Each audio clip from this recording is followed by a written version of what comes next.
Hello, my name is Neil Smith, Chairman of the Urox Group, and welcome to our after brief introductions on how the panelists are involved in the medical cannabis and CBD industry, we're going to move on and have a discussion about how we see the market today in Europe, focusing initially on Germany and the UK, but then move into a discussion about how we see these markets evolving, the broader European market globally, and also at the very end, a discussion about some other plant-based medicines.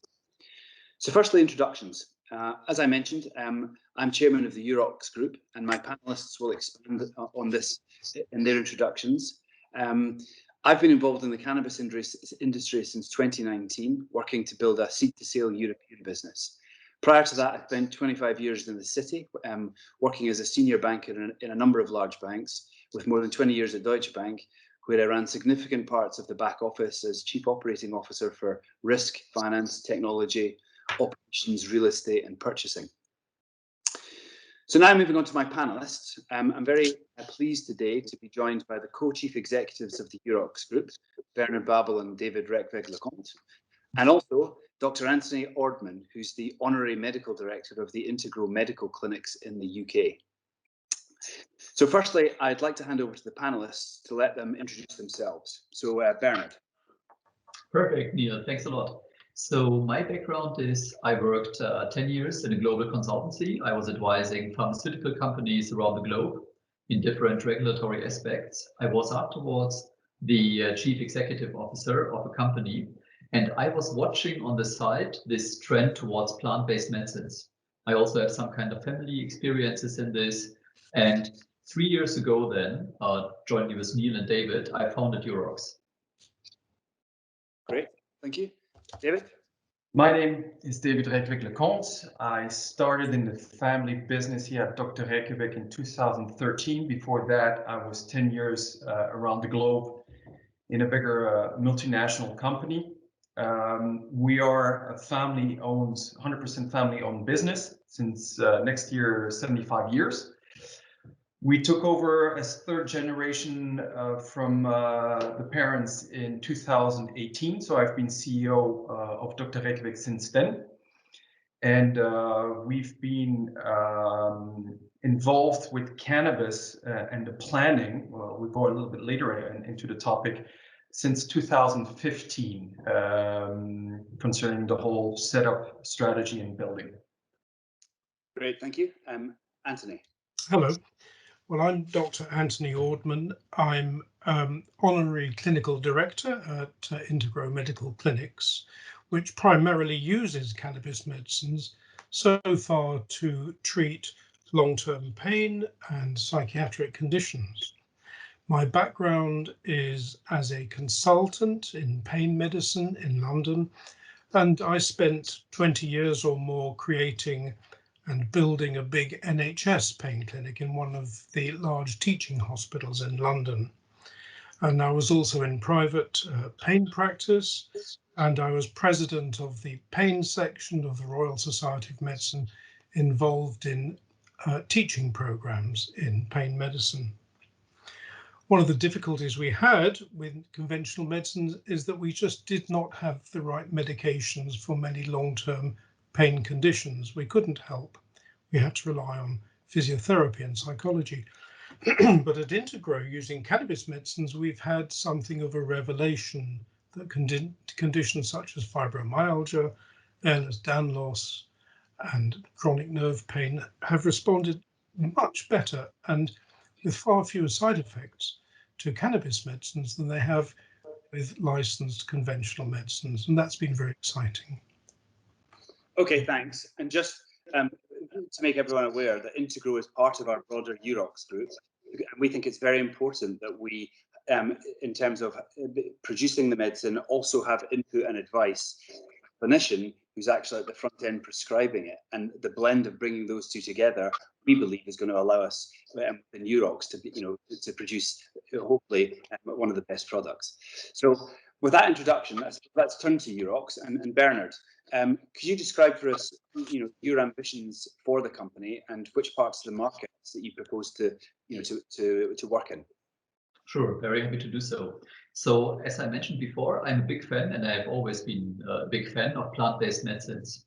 So, I mean, there are some chemical medicines which are helpful and you need to take it, but a lot of them, they come with big side effects. And I have seen this also with family members who were seriously ill. They took chemical drugs, it helped, but they had big side effects. And Anthony can mention much more about this, but I think that's a fact. So when Germany 3 or 4 years ago introduced medical cannabis as a medicine, I saw this very, very positive because I knew before a lot of sick people are taking it, but it was illegal, right? And given that this was introduced, I thought that's a huge opportunity for Europeans, having a plant-based medicine without major side effects. And so the ambition for Eurox, for David and myself, is building the leading European cannabis company in this aspect. And I think a couple of things are important here. One thing which is important is we believe in premium product. So we are manufacturing in Germany together with Dr. Reykjavik, which has 75 years experience in plant-based medicines.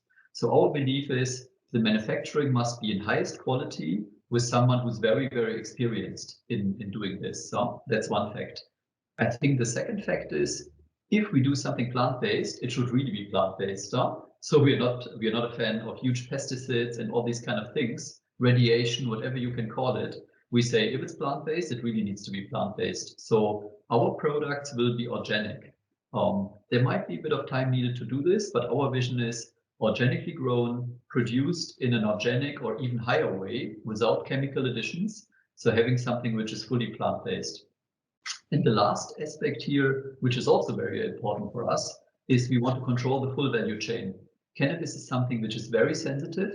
All plant-based medicines are very sensitive. So you need to be in control. What's happening on the cultivation side? What's happening on the manufacturing side? And this is also properly handed over to the customer and the patient, just to avoid there's any quality leakage in the full process. Yeah, that's the vision. Do you have cultivation licenses within Eurox? Yes, we have partners, and we also in Portugal have a cultivation license ourselves. Okay, and you're planning to produce oils, and does that include dronabinol? Yes. I mean, in terms of production, we are planning to do extracts, full spectrum extracts. David can add on this in a second. Dronabinol, also certain lotions, potentially at a later stage also flour. So we are planning to serve the full spectrum. Okay, so the made in Germany aspect is something that I know you're very passionate about, both of you. So David, in terms of the facility that you have in Germany and how describe that, I think, and how we can use that to produce these made in Germany products. Yeah. So as I mentioned, I came into the company in 2013, and for me it was very important to start diversifying a little bit in the business. We've been 75 years in plant-based medicine, and 2015-16 was when the German government already started to talk a little bit about opening up more the cannabis, the medicinal cannabis for doctors. And so we really jumped on the opportunity, and we needed more production space. So we went and started to plan with the family a huge facility. It turned out small, like everything else in the project. And then we kind of said, we need more space, and then we need more space. And it turned out to be 10,000 square meters of a new facility where we clearly divided expanding of plant-based medicine, and on the top floor, everything for narcotic business. So with cannabis, you have to plan a little bit different than other pharmaceutical companies or production capacity. You have the need of different bunkers that you have to plan into your building.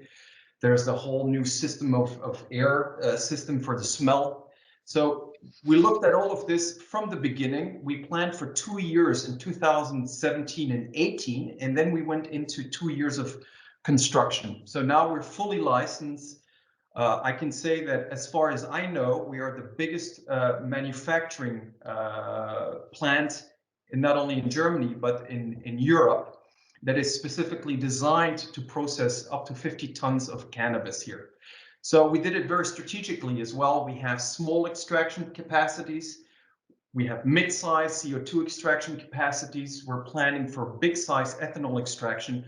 We're doing already extraction over 300 tons of ethanol here. And so the whole facility has been based for small to very big quantities. We got licensed last October of 2020. And as soon as we got licensed, we started to do the product development.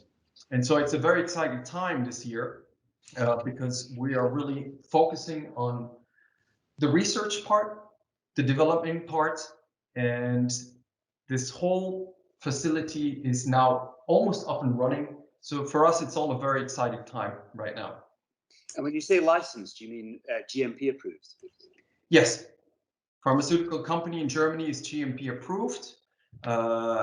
When I say the license, I'm saying all the narcotic license for what the products we've been talking about.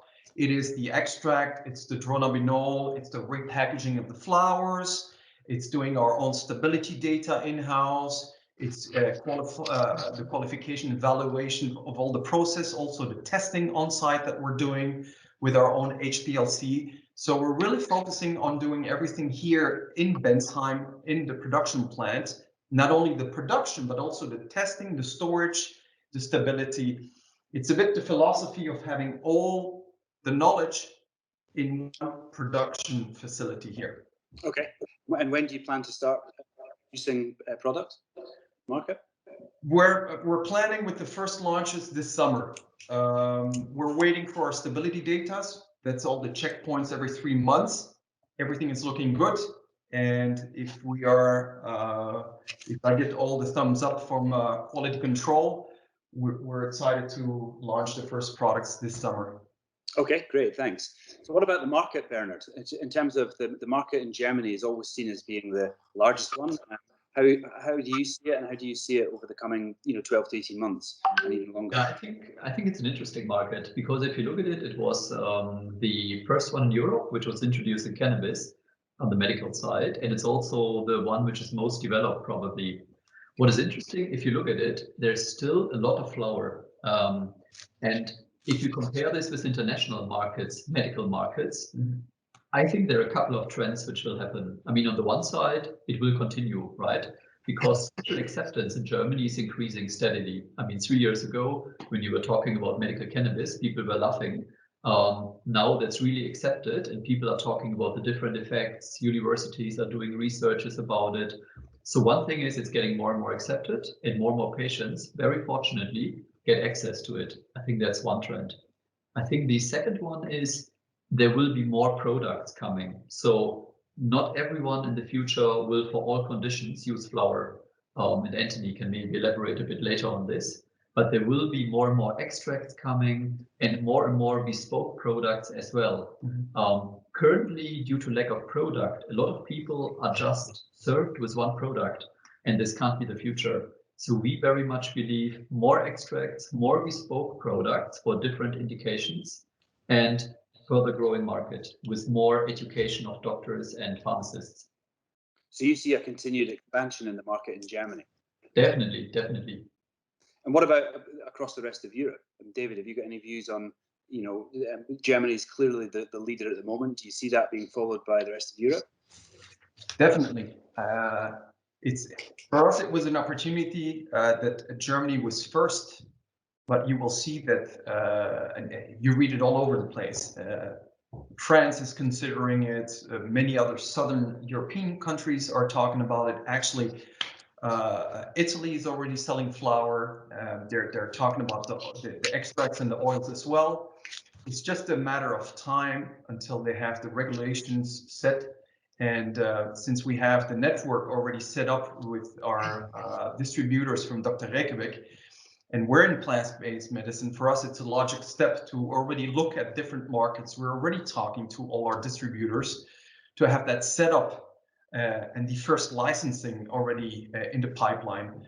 Because I can't tell you when it's coming, but it's sure that it's coming in the rest of Europe. And if I have to take it the next step, it's coming in the rest of the world as well. Obviously, it's coming from the US and Canada, but now many countries in Latin America have agreed on the regulation on cannabis. The latest example that we've been talking about is Ecuador opened up the doors, and it's just a domino effect.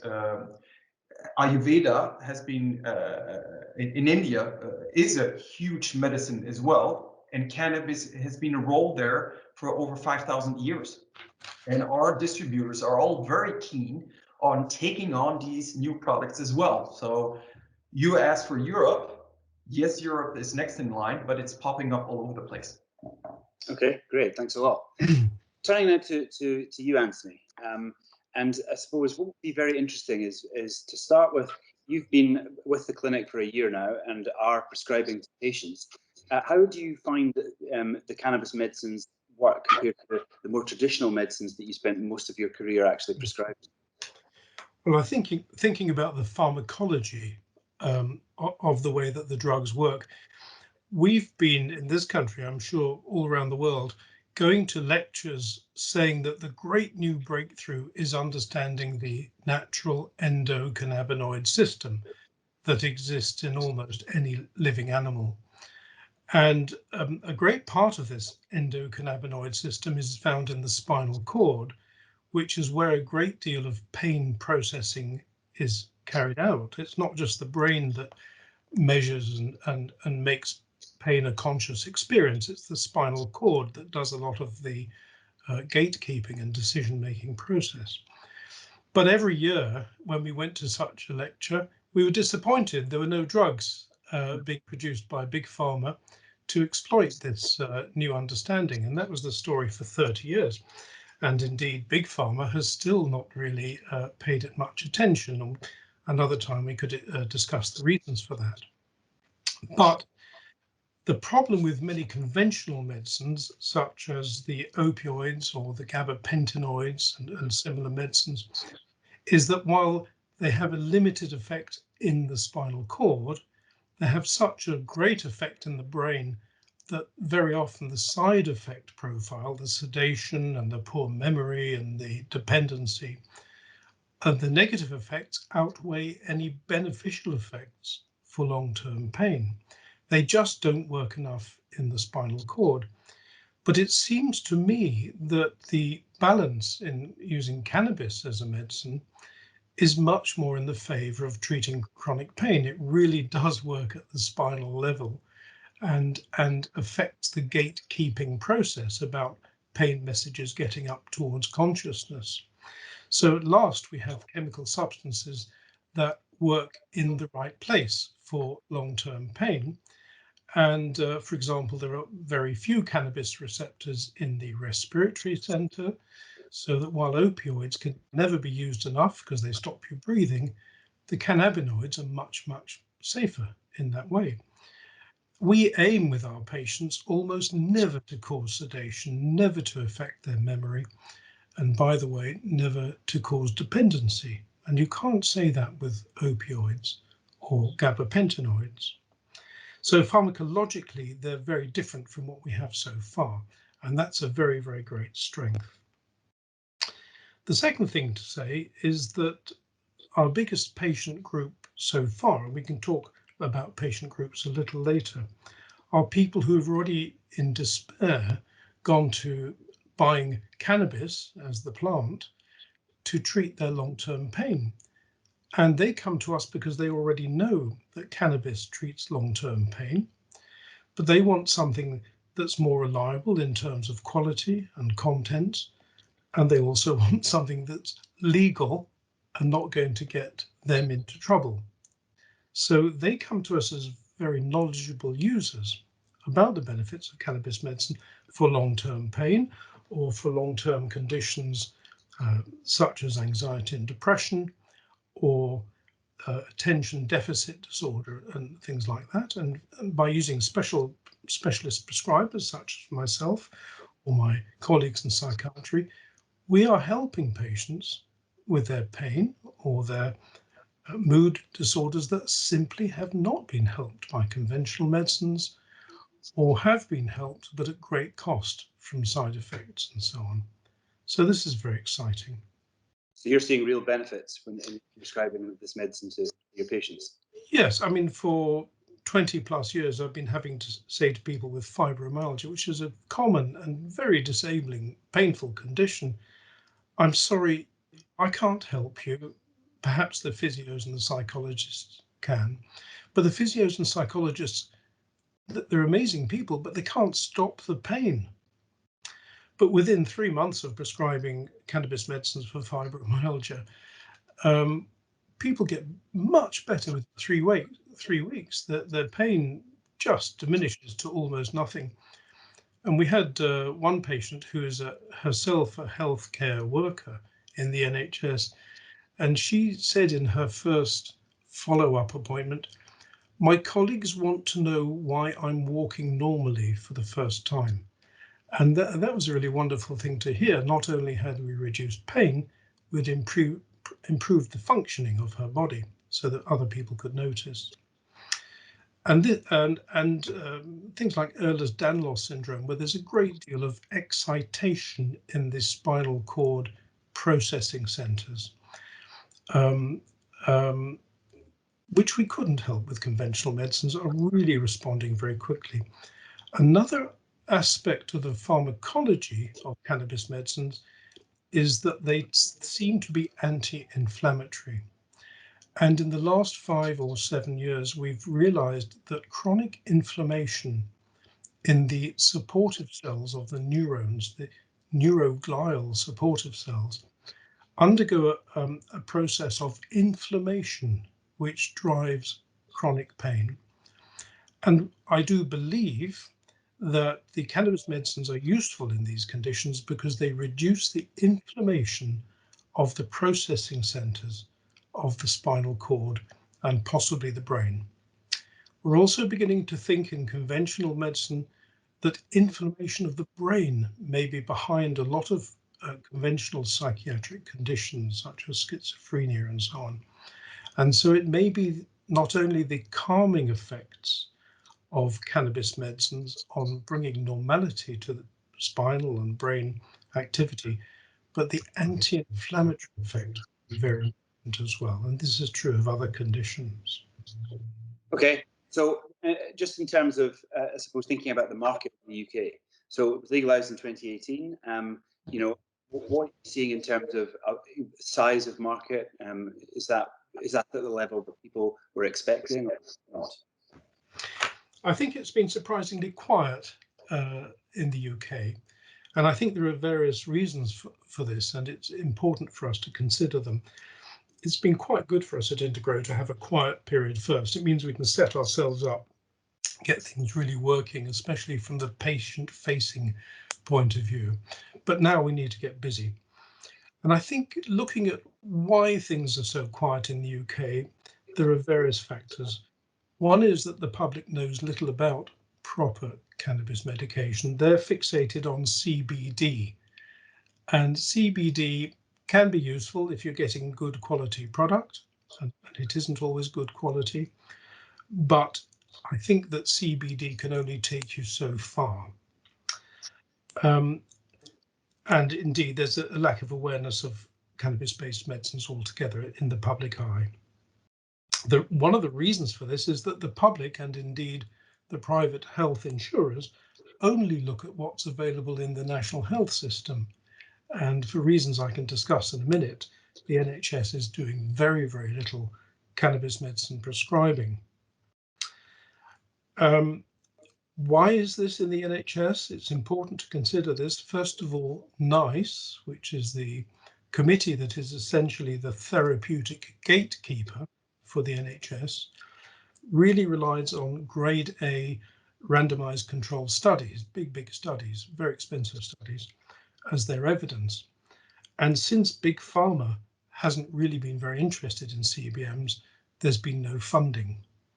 So we're relying on grade B evidence. Actually, much of it's very good, especially about fibromyalgia and such conditions, But in the eye of the guys on the committees, that's grade B evidence. We don't deal with grade B evidence, but we're neglecting it at our peril and our patients' peril. But also at the moment, especially with COVID, there's no time or funding in the NHS for the increased activity that prescribing cannabis medicines would bring about.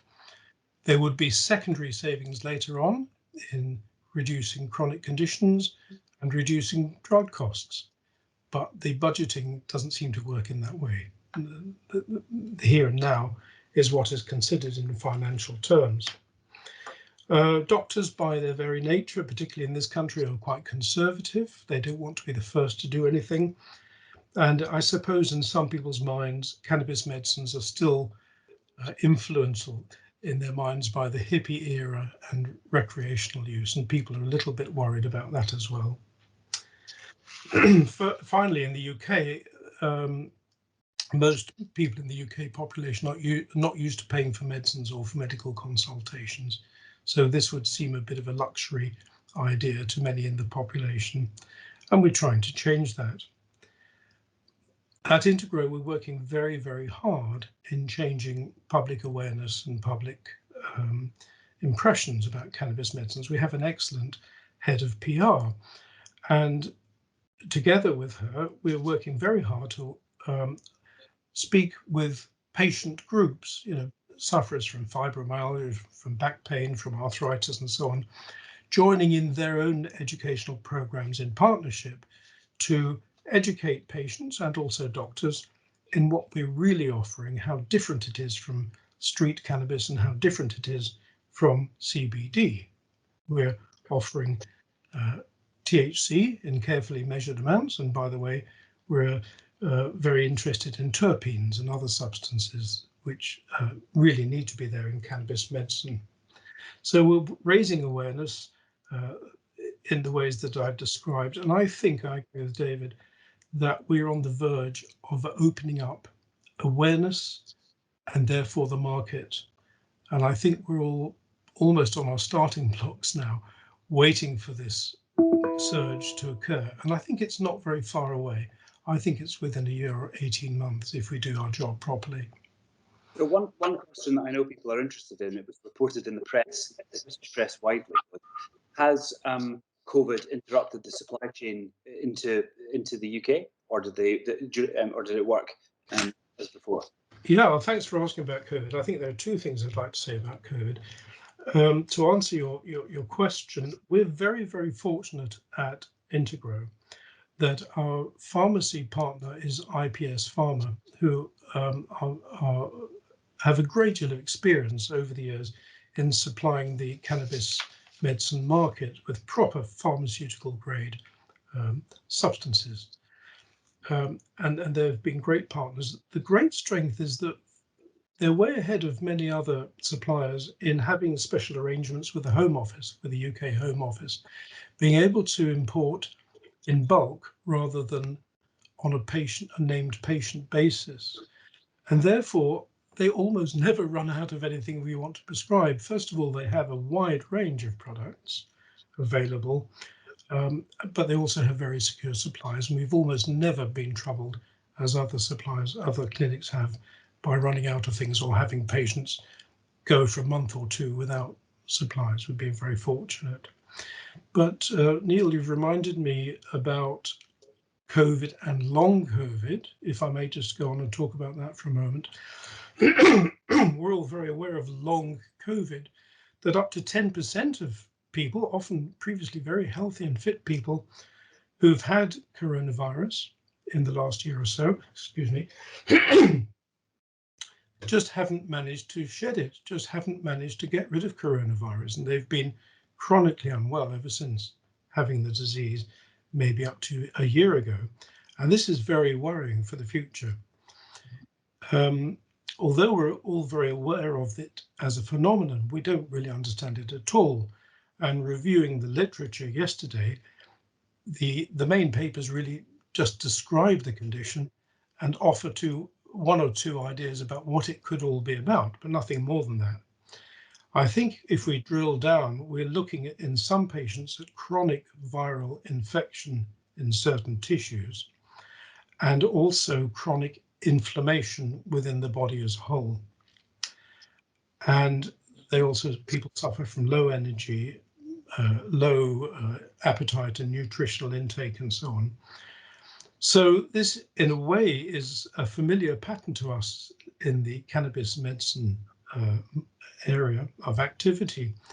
And I feel fairly confident that whereas, again, conventional medicine at the moment has very little to offer, using our normalizing, balancing plant-based medications, we are going to help with that chronic inflammation without the secondary burdens of side effects of conventional anti-inflammatory drugs, such as non-steroidals or steroids themselves.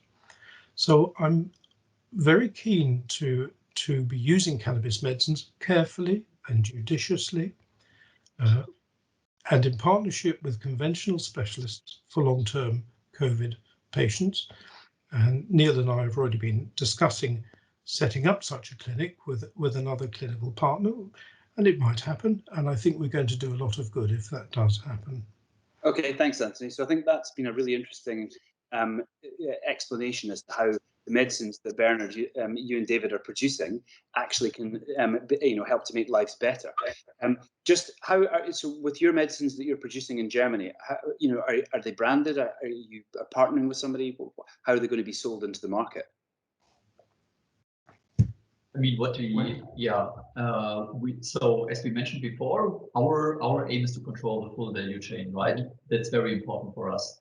So most of it will be branded under Eurox Pharma, or partially with our partners, but we really have the strategy of working together very selectively with partners, which means we will have a handful of partners whom we will work together with, and we can trust them. I think that's our philosophy. Okay, but we'll see Eurox oils in the market at some point this year, we hope. Very soon. Very soon.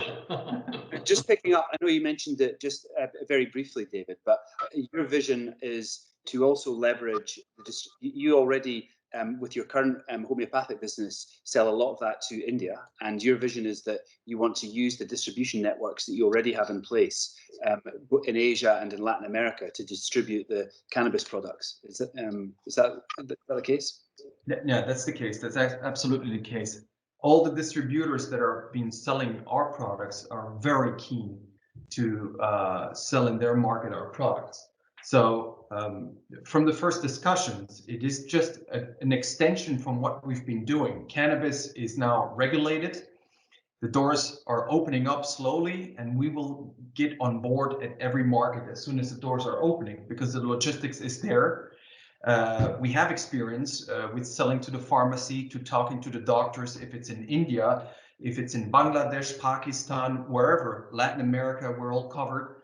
So yes, that's definitely our ambition, to push these products to whoever from our distribution logistics partner wants to get them on board.